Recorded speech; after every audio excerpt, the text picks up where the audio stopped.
All right, everyone, the time is now 7:30 a.m. here on the East Coast. My name is Rain Augustine, and thank you all so much for continuing to choose Live Now from Fox as your source for nonstop news. In this hour, we are going to continue our in-depth coverage of the Gabby Petito case. Right now, we know that investigators are still searching for 22-year-old Brian Laundrie, Gabby's fiance, who has been reported missing. He's also been named a person of interest in the case.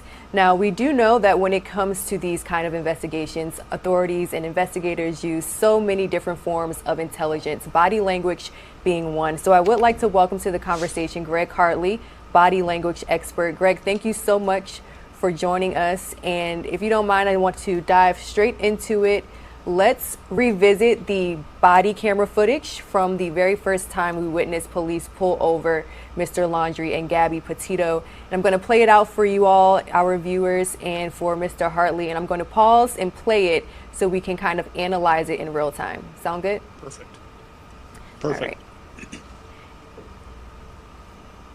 So this is the body camera footage from when police officers first pulled Gabby and Brian Laundrie over.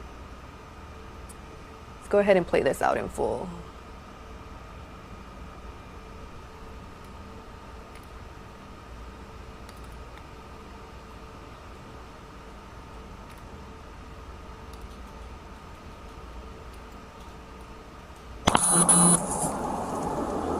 Driver is showing some obscure driving, possibly intoxicated.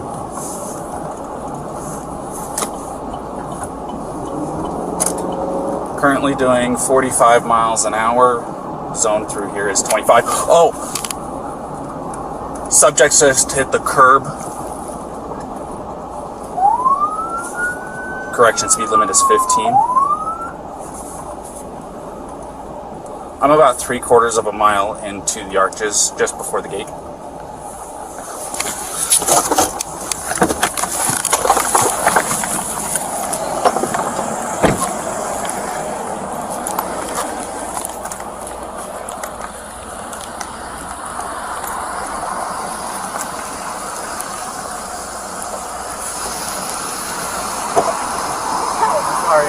You want to place your vehicle into park and go ahead and turn it off for me? Yeah, sure. No, park? Oh, it is in park, yeah. Okay, turn off your engine. Go ahead and set your keys on the dash for me, alright? What's your guys' names?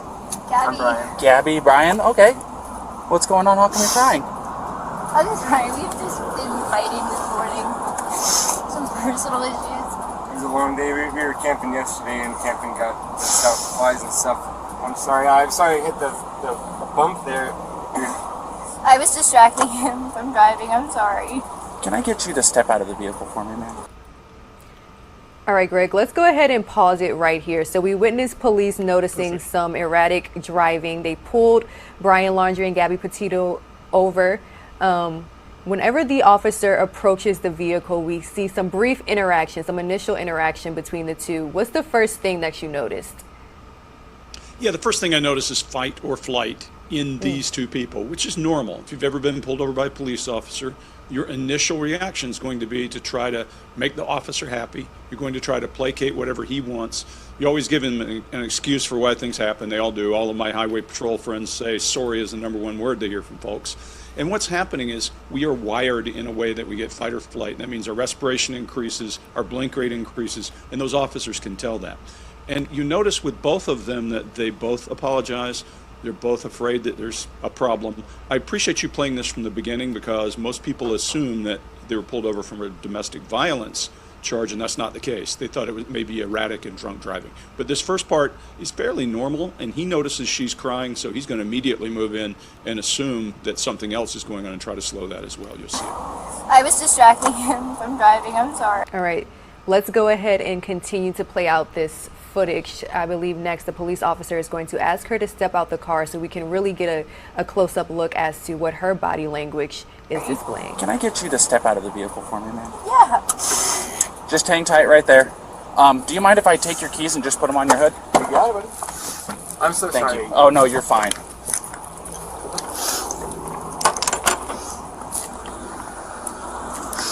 I'm going to go ahead and close your door, okay? Why don't you come over here?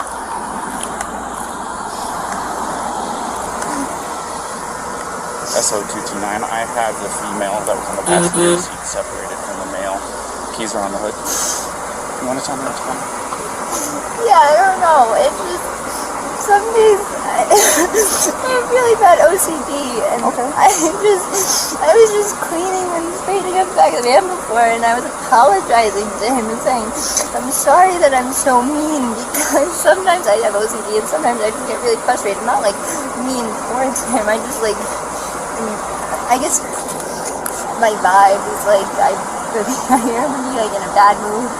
And I was just saying, I'm sorry if I'm in a bad mood. I've just been really stressed. I had so much work I was doing on my computer this morning.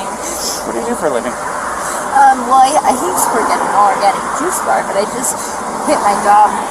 Okay. I was a nutritionist. That's Oh, what okay. that's my That's job. cool. And I just So, Greg, one of the very first things I noticed is their verbal tone whenever the police officer asked them to step out of the car. It's almost like they were trying very hard to give the presentation that they were comfortable.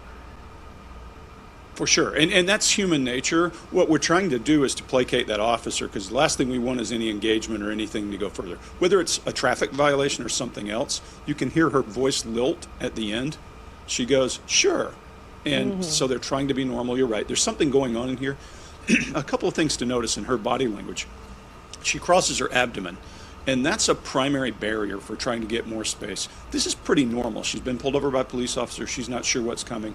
And a lot of folks are going to point to the domestic violence piece of this and say they're indicators. And let's talk for a second about that part.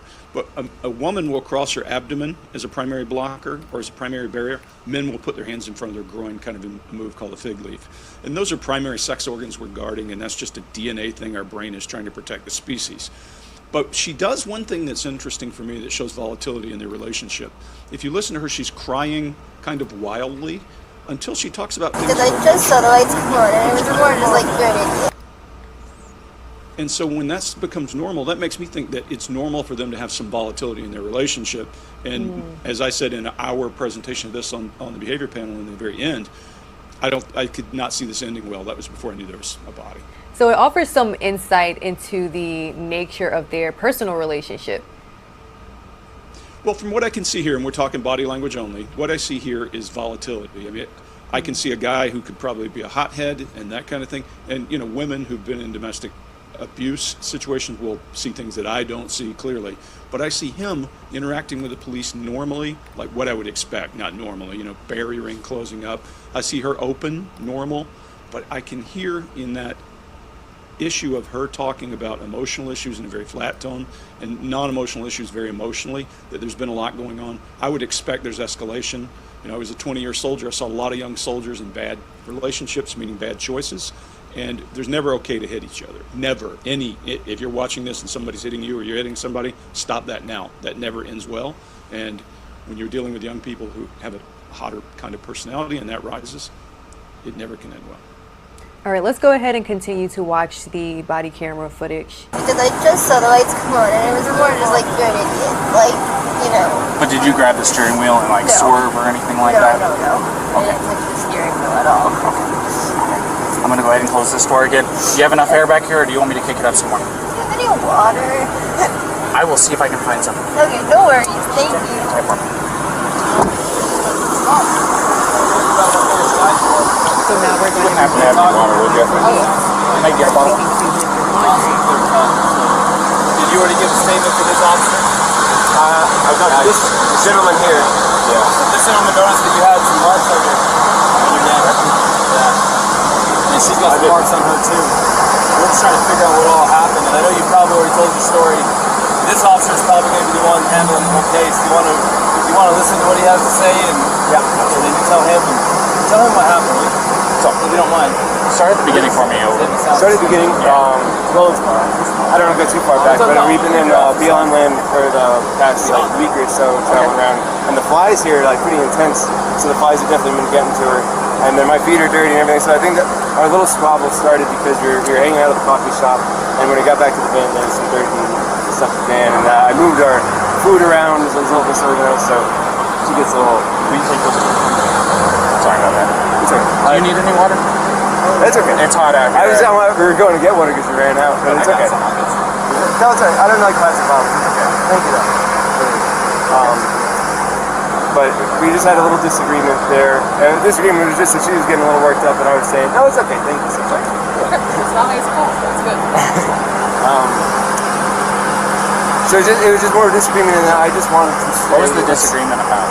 It was. I wouldn't even call it disagreement. It was just that I'm dirty and I can't change being dirty. Like I got dirty feet, I got sand on my flip flops and stuff like that. It was that we were at the coffee shop for so long because we were there from 9 to 3. So there's a few little things, little relationships. I don't know if you're in a relationship, but I'm sure you are. I've been married for over 5 years now. So. There's a lot of little things. Right? Yeah, I can go. And I get it. We really we weren't physical before the point where I said, all right, let's just take a breather and like walk away for a minute. I'll lock the van up and I'll go for a walk this way, and you can go walk down that way on the block. You know, there's that what is it called, moonflower? Right, yeah. You know, nice areas. You can go either way. It's all shaded. So let's go for a little walk and breathe. We'll come back. Because we're really happy with it. I'm not upset with her. She got worked up and she had a phone in her hand and the keys and everything. And she wanted, not her keys, like her rings, her things, her phone. And I was holding on to the keys because I didn't want to go anywhere. And my big fear is, I don't have my phone. I don't have my phone. So she goes off without me. With a car, I'm on my own.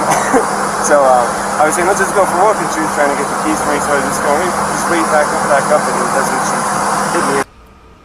All right, Greg, so I'm not the expert here, but this is the first few moments of when police began to question Brian Laundrie after they asked him to step out of the vehicle. And I noticed a few things. Number one, he's not really taking any accountability. And also, he seems very confident. So there are a couple of things. Number one, we see him standing openly until he's threatened. When they talk about the investigating officer and he turns to face him, notice he crosses his arms and closes his hands, and he starts to mill his hands then. He does the fig leaf we just talked about when we were talking to the young lady. But you see him barriering then. That means I need space. And then he starts to talk as if everything's okay. He's just answering questions. The red flag here for me that tells me there's volatility in this, now I don't know, has he been an abuser in the past, but there's volatility, is you hear him minimize, we got physical. That's passive voice. And it's we. It's not I got physical, she got physical. He doesn't point to her as being the domestic abuser or him as being the domestic abuser. So it's sharing blame and spreading it out. That's a red flag for me. But it also later, he offers to go to jail for her. I mean, there's all kinds of crazy things that happen in this video. So I'm sure we could talk about this for a very long time and have a really in-depth analysis. We know that investigators are continuing their search. They're still looking for Mr. Laundrie. I'll pull up a timeline of the disappearance just so our viewers can stay up to date. What are you looking for as a body language expert? What will you be paying attention to as we get more details on this case?